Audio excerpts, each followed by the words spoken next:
Former President Donald Trump expected to make his way to New York Monday before his arraignment, which is expected to happen on Tuesday. But he won't be in New York for long, reportedly, after answering charges for the criminal complaint. Jonathan Zere is live from Mar-a-Lago with the latest. Jonathan?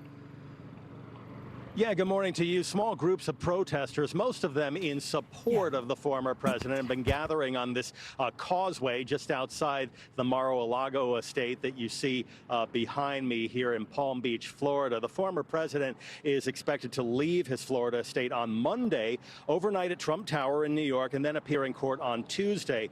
A source tells Fox News he will not be handcuffed during the process based on an agreement with the district attorney's office. He is expected to return directly to Mar-a-Lago after the arraignment. I'm going to be with him wherever he decides to go. I'll go, and of course with the Secret Service detail and the other lawyers. But I don't know where we're going. I don't know if we're coming in front door, back door, through the roof. I mean, I really have no idea. I'm just going to be sort of following the guys with the microphones in their ears and the black suits on. The indictment remains under seal. However, the former president reportedly faces more than 30 counts of this arraignment, and sources tell the New York Post at least one of those counts involves a felony charge of falsifying business records in connection with hush money allegedly paid to porn star Stormy Daniels. This type of charge would be considered a low-level felony and carry a maximum prison sentence of 4 years, although the Post reports a conviction could also lead to probation without incarceration. On his Truth Social platform, the former president writes, the radical left Democrats have lied, cheated, and stolen in their maniacal obsession to get Trump. But now they've gone too far, indicting a totally innocent man in an act of obstruction and blatant election interference. How much more are American patriots expected to take? And Axios reports that the former president is shoring up a wall of support in the House, now endorsed by 37 House Republicans, including more than a third of GOP representatives on both the Judiciary and Oversight committees, two committees that he has been pushing to investigate both President Biden and the Manhattan District Attorney. Back to you guys. Thank you, Jonathan. All right. Thank you, Jonathan. Well, let's bring in Eric Trump. He's the son of former President Trump and the executive vice president of the Trump Organization. Eric, good morning. Welcome to Fox and Friends. Just give us your take on what's been going on. This must be so tumultuous in your family, and it must feel like just a lot of injustice. Listen, Rachel, we're pretty work-hardened at this point, as I think all three of you guys know very, very well, right? We've been attacked from moment number one. I'll never forget when Hillary called to concede to my father. I was right there. I was right next to him when he got the phone call. And it was within minutes that the Washington Post comes out and says, this is when the impeachment of Donald Trump begins, right? I mean, this is 10 minutes after Hillary called to concede. Guys, this was their plan the entire time. They're not bashful about it. They've admitted it. Alvin Bragg is out there on TV. He's out there in videos saying, I've gone after Trump 100 times. I went after his administration. I went after his family. You have other prosecutors in New York, Letitia James, who, I'm going to take him down. I'm going to sue the hell out of him. They did this while they campaigned. This isn't after the fact when they knew something or thought they knew something. This is during a campaign where they're not actually sitting in the seat, where they have no inside information, where they have no relevant facts.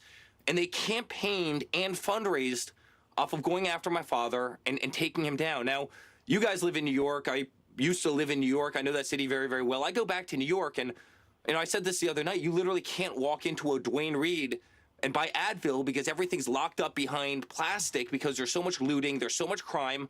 Homelessness is through the roof. Little girls are getting shot in Times Square. Women are being thrown in front of subway trains. And this has been the priority of the Manhattan DA's office for 6 years, is going after Donald Trump. And they went through 11 million documents, corporate documents, 11 million documents. They didn't find a damn thing. And so on the eve of my father, obviously just running for president, just announcing his candidacy again, when he's up by 35% in the polls, this is how they take him out. Guys, this is a coordinated effort between attorney generals, district attorneys from various different states. They couldn't get him through the executive branch. They tried damn hard. We all know that. We saw that with impeachment 1 and impeachment 2 and all the other hoaxes.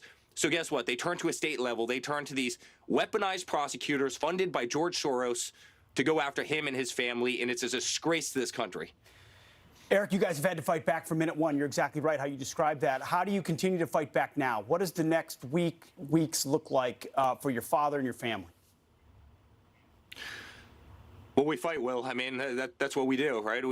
Pete, we go out there and we fight. That's what we've had to do since the moment he came down that escalator. We've done it as a family. We've been incredibly successful. Believe me, they wanted to get him out of office. They wanted to throw him behind bars. You saw that with this Russia hoax. I remember I was the guy that got the phone calls. Do you have secret servers connected to the Kremlin in the basement of Trump Tower? I start laughing. I go, first of all, we're like mainly cloud-based computing. Second of all, you don't keep servers in a basement because basements flood. Like, what kind of nonsense is this? But despite the lack of logic of all of this, they pursued that for 3 years. And guess what? We had to go out and fight. And we came on these shows and we fought and we made the American people understand that this whole thing was a sham. The problem with the Democrats is they always dig so deep that they end up finding themselves. And guys, that's exactly what's going to happen here. But Americans are sick and tired of a two-tiered system. If I was Hunter Biden, I'd be in jail for the rest of my life. I can tell you, Rachel, if you go on my laptop right now, you'll find pictures of Laura, my kids. There's going to be no hookers. There's going to be no cocaine. There's going to be no illegal drugs.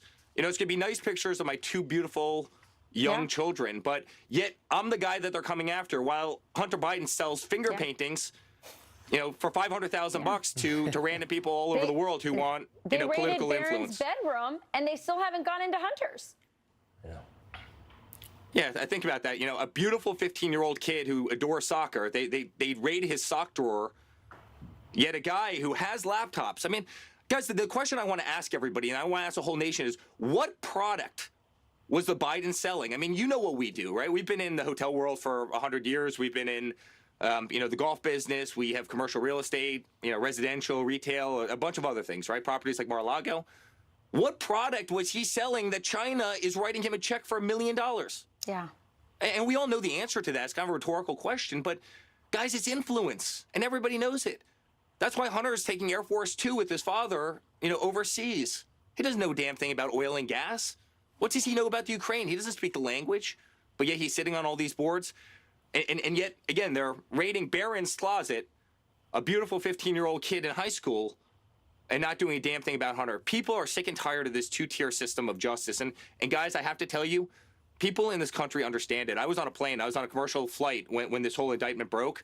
People were coming up to me, giving me hugs. The support is unbelievable out there because people understand that we've literally become a banana republic, that they've made a mockery out of our legal system in this country. So, Eric, we've talked this morning about what happens next for your father, what kind of motion, what type of legal process begins starting Tuesday. I'm curious about your belief. I think we have some insight into your father's belief about his prospect for a fair trial in New York. He put this out on Truth Social last night. He said, the judge, quote, assigned to my witch hunt case, a case that has never been charged before, hates me. His name is Juan Manuel Marchand. He was handpicked by Bragg and the prosecutors, and the same person who railroaded my 75-year-old former CFO, Alan Weisselberg, into taking a plea, pled guilty, even if you're not, 90 days, fight us in court, 10 years, life in jail. I think he means life because he's 90. He strong-armed Alan, which the judge is not allowed to do, and treated my companies, which didn't plead, viciously, appealing. So it sounds very clearly like there is no expectation for a fair trial when it comes to any of these pretrial motions or whatever may happen in front of this judge. Alan's a good man. I know Alan incredibly well. He's a second father to me. And literally, they told Alan, you tell us anything about Trump, you give us anything, give us any little bit of dirt that leads to conviction of Trump, and you're gone. You can go sailing away. Guys, that's all this is. Yeah. They put a 75-year-old man in jail because he said that, he wasn't going to cooperate because there was nothing to cooperate with. But that's been their game plan. They've gone after so many people. And just go through the list, not just Alan Weisselberg, right? They've gone through everybody that's close to my father. They've gone through clearly all of us. They've tried to get all of us. They went to Alan Weisselberg. But look at General Flynn. Look what they did to him. Look how they tried to destroy his life. Look what they did to Manafort. I mean, just go through the list of lawyers that they've attacked, of campaign individuals that they have attacked. They've taken 24, 25-year-old interns in the White House, and they've literally bankrupted them because they go after them. They send them subpoenas. They need to go out and get legal representation. I mean, this is the game that they play. And that's why this, guys, is a coordinated effort. They attack everybody in the inner circle because they think that benefits them. And they also throw lawsuits from every direction, right? I mean, they're trying to overwhelm a guy. And you know what? If you didn't have a guy like Donald Trump who had the backbone and conviction and strength, and frankly, guys, financial resources. You know, my father's the greatest fighter I've ever seen. I've never had more respect for the man than I do right now. But this is the game that the Democrats play in order to try and win elections. They're vicious. They're absolutely vicious. And I've lived on the front line of it for the last 6 years. Eric, no doubt you have. I can hear the passion in your voice. But it seems Republicans, for the most part, have closed ranks. I mean, you've raised $4 million in the last day after the indictment. The campaign put out a long list, a statement of congressional members, House and Senate, that are supportive of former President Trump. Do you think this has an inverse effect? Does it not ingratiate people more for him and his willingness to fight? Oh, there's no question, Pete. I mean, people are pissed off right now. They are. And they realize what's happening. I mean, you know, it's why certain people, I won't mention names right now, but when they were very late to show up to this party, it actually makes you realize how naive they are to the actual system out there. You know, this will happen to every single Republican. I mean, change the name Donald Trump to whoever's sitting in that #1 seat, and you better believe that their family's going to get attacked, and their friends are going to get attacked, and their cabinet members are going to get attacked, and they're going to be slandered and smeared. And the other side's going to pay for fake dossiers, and they're going to try and impeach them. This is what they do. They weaponize the legal system. I mean, they've literally weaponized every institution that we have in this country.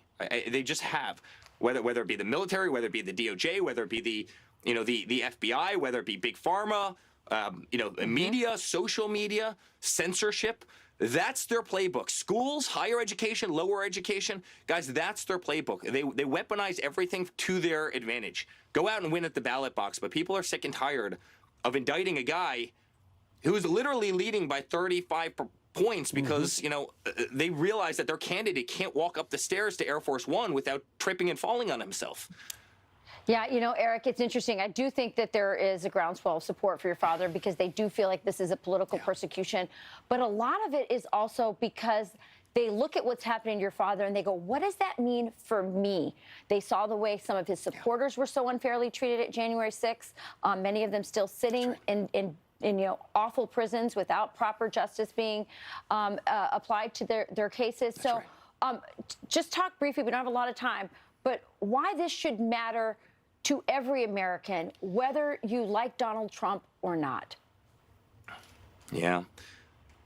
Rachel, we're supposed to live in a free country. You're supposed to have freedom of speech, right? It's just the #1 thing that makes up our Constitution, freedom of speech, freedom of expression. Yet you have conservatives all over the country who are getting deplatformed.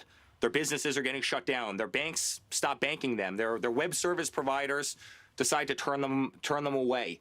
They're being targeted by the IRS. You saw what we saw this week, but you also saw what happened under, Barack Obama, where he's literally targeting conservative organizations using the IRS. People understand the weaponization of government, and that's extremely, extremely frightening. We're supposed to be the greatest democracy on the face of this earth, and we're literally turning into a banana republic. I mean, I think Putin would be impressed by some of the things that the Democrats have done over the last 6 years. And again, it's got to stop, and it's why we fight. Believe me, it's hard to go out there and fight every single day. We take arrows every single day as a family, but we'll never back down from the fight because honestly, if we don't take back this country, we're not going to have a country. We're going to be speaking Mandarin, and I'm joking when I say that, but in a certain way, not really. It's awfully scary what's happening out there, and you guys have covered it better than anybody. But that's why we fight, and my father's the greatest fighter I've ever met. Eric Trump, thank you for joining Eric us. Trump. Thank you so much.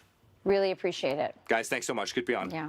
It's not just the Democrats doing it, by the way, you guys. It's the Democrats with the complicity of a lot of Republicans as well.